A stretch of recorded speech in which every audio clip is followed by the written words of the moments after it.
the most consistent things throughout my life has been the fact that I love running away. I do it with everything: cities, relationships, wounds, grief. I've been running at 100 miles an hour my whole life, partially because I yearned for something more, but also because I was terrified of what was chasing me. I wanna show you something. Rain fall in my head. I'm lost again. I'm lost again. I'm lost again. Thunder and souls and sobbing. She's getting in my DNA. At the beginning of 2016, I was at the highest point of my career so far. Crywolf had grown larger than I had previously even imagined. After 7 years of pouring my blood, sweat, and tears into the project, my music had caught momentum in the industry.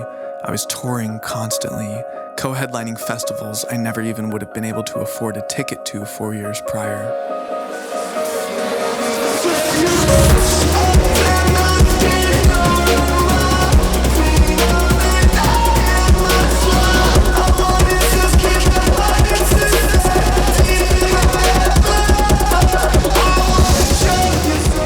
In a lot of ways, I was living the life I had dreamed of, and everything looked great from a distance.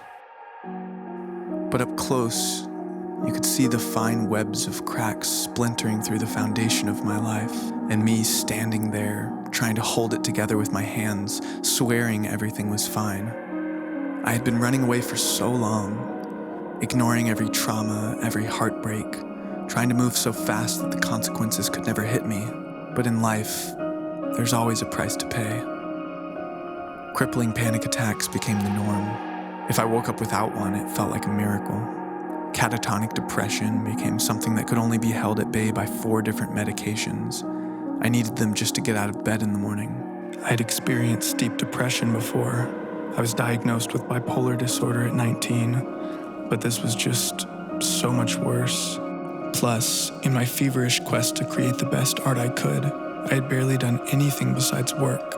I sacrificed friendships, relationships, and most other things in life in the pursuit of my goal. It's cliché, but even though I was around thousands of people, I felt deeply and profoundly alone. So often that at the time, I didn't even remember what it was like to feel any other way.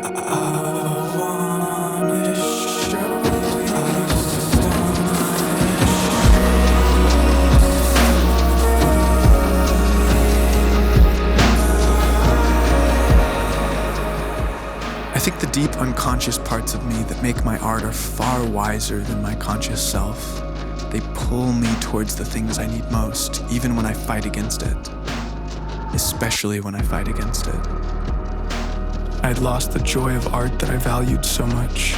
The thing I loved most started to feel like a curse, like it was slowly killing me. I knew I needed to find myself again, to rediscover that transcendent thing that made it all worthwhile.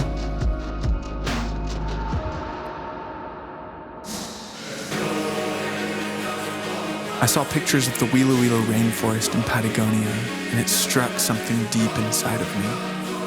It gave me the same sort of surreal feeling that Iceland had. It seemed like a place beyond time, like a different planet. When I arrived, I knew there was something meaningful for me there. But looking back, I had absolutely no idea how deep it was going to go.